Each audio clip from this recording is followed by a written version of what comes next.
नमस्ते दोस्तों, चलिए सीधे बात करते हैं शिमला में चल रहे विवाद के बारे में, जो हिमाचल प्रदेश की राजधानी है। संजौली इलाके में मस्जिद निर्माण को लेकर स्थानीय लोग और कुछ हिंदू संगठनों के बीच टेंशन बढ़ रहा है। हजारों लोगों ने एक बड़ा प्रोटेस्ट किया। उनका कहना है कि मस्जिद का निर्माण गैर कानूनी तरीके से हो रहा है। वो चाहते हैं कि निर्माण तुरंत रोका जाए और जो बन चुका है उसे तोड़ा जाए। प्रोटेस्टकारियों का कहना है कि संजौली में पहले से ही मंदिर और गुरुद्वारा हैं। ऐसे में मस्जिद बनने से सांप्रदायिक सौहार्द बिगड़ सकता है। वो पुलिस और स्थानीय प्रशासन पर भी लापरवाही का एलिगेशन लगा रहे हैं। उनका कहना है कि उन्होंने गैरकानूनी निर्माण के बारे में पहले भी शिकायत की थी, लेकिन कोई कार्रवाई नहीं की गई। हालात इतने खराब हो गए कि पुलिस और प्रोटेस्टकारियों के बीच क्लैश हो गई, जिसमें पुलिस ने भीड़ को हटाने के लिए हल्का बल प्रयोग किया। अगर बड़ी तस्वीर देखें तो स्थानीय लोग कुछ और भी चिंताएं उठा रहे हैं। उनका कहना है कि संजौली में बाहरी लोगों की तादाद बहुत तेजी से बढ़ रही है, जिससे इलाके का संतुलन बिगड़ रहा है।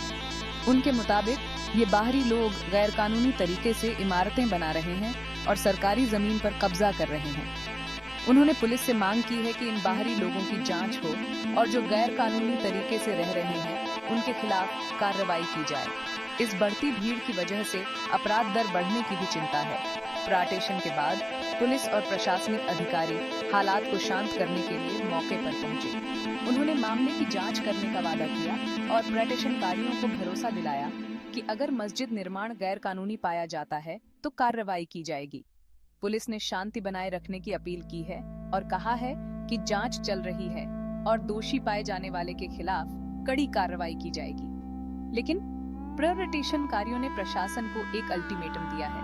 उन्होंने चेतावनी दी है कि अगर एक हफ्ते के अंदर उनकी मांगें नहीं मानी गईं, तो वो अपना आंदोलन और तेज कर देंगे। फिलहाल इलाके में तनावपूर्ण शांति है। इस आग में घी डालते हुए कांग्रेस मंत्री अनिरुद्ध सिंह भी इस विवाद में कूद पड़े हैं। उन्होंने गैर कानूनी मस्जिद निर्माण को तोड़ने का समर्थन किया है। उन्होंने जोर देकर कहा कि यह सिर्फ धार्मिक इमारतों का मामला नहीं है, फोर्स की कानून का है। सिंह ने बताया कि उन्होंने इस मामले पर मुख्यमंत्री से बात की है और इस बात पर जोर दिया है कि किसी भी गैर कानूनी निर्माण को हटाया जाना चाहिए। इसके अलावा सिंह ने पुलिस को दूसरे राज्यों से आने वाले लोगों पर कड़ी निगरानी रखने का निर्देश दिया है। उन्होंने बताया कि बड़ी संख्या में लोग आ रहे हैं, इसलिए उनकी पृष्ठभूमि की जांच करना जरूरी है।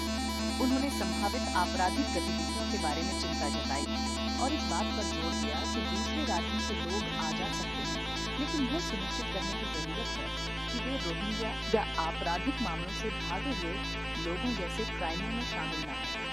तो दोस्तों, ये है शिमला की सिचुएशन। कानूनी, सांप्रदायिक और सुरक्षा चिंताओं से भरी एक विस्फोटक सिचुएशन। यह एक विकसित हो रही कहानी है, इसलिए जैसे जैसे अपडेट आएंगे हम आपको बताते रहेंगे। लेटेस्ट न्यूज़ के लिए लाइक, शेयर और सब्सक्राइब करना ना भूलें। देखने के लिए शुक्रिया।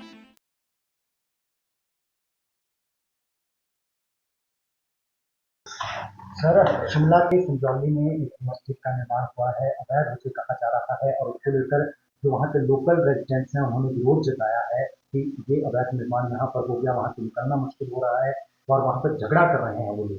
को लेकर क्या कहना था?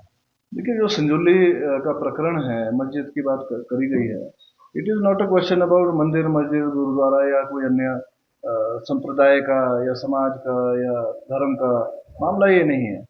मामला ऐसा है कि अवैध तो अवैध है। इसके लिए प्रशासन जो है, और जैसे कल भी मैंने आप लोगों के द्वारा स्टेटमेंट्स अलग अलग सुनी है कि मल्याना से लड़ाई झगड़ा शुरू हुआ, उसके बाद ही इसने तूल पकड़ा है।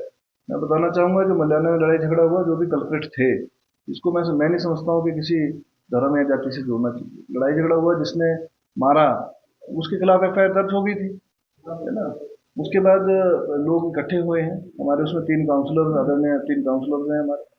उन्होंने देखा कि गलत हो रहा है। हालांकि काउंसलर्स की ही बात नहीं है कि वो कुसुम्पटी विधानसभा क्षेत्र से या किसी अन्य क्षेत्र से, न केवल काउंसलर्स, आम जनता को गलत के खिलाफ आवाज़ उठानी चाहिए। उसकी रिपोर्ट बिल्कुल मंगा ली गई है।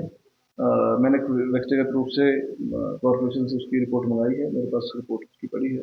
वो अवैध जो है वो बनाई गई है, उसका case already municipal corporation Shimla में चल रहा है, जिसकी सैटरडे को जो है उसकी हियरिंग है। और कोई भी ऑफिसर भी हो, वो किसी अवैध को वैध तो नहीं बता सकते। उसके लिए इमीडिएटली ऑर्डर पास उसका होना चाहिए, क्योंकि उसमें कोई इस बट तो होनी नहीं चाहिए। अगर 10 स्क्वायर फीट या 500 स्क्वायर फीट पास हुआ है और उसमें 5000 स्क्वायर फीट बना दिया गया हो, तो वो सामने इमीडिएटली वो दिख रहा है। अपनी रिपोर्ट जेईस की उसमें रिपोर्ट सबमिटेड है, एक्सचेंज की उसमें रिपोर्ट सबमिटेड है, कॉर्पोरेशन में ईपी की रिपोर्ट सबमिटेड है, अवैध है और उसको गिराया जाना चाहिए। मैं इसके पक्ष में। और एक और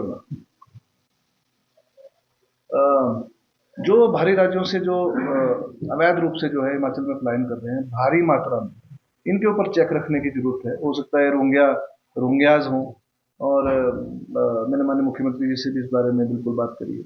जो लोग अवैध रूप से हिमाचल प्रदेश में आ रहे हैं, क्या उनकी पृष्ठभूमि क्या आपराधिक है, वहाँ क्राइम करके आते हैं और यहाँ के शराफत की जिंदगी जीते हैं। लेडीज का चलना मुश्किल हो गया है सड़कों के अंदर, बच्चों का मुश्किल हो गया चलना।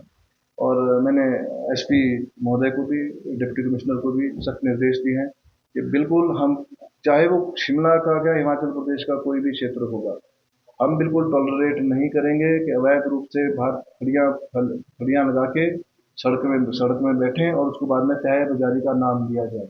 ये बिल्कुल सरासर गलत है। इनकी वेरिफिकेशन, पुलिस वेरिफिकेशन होनी चाहिए।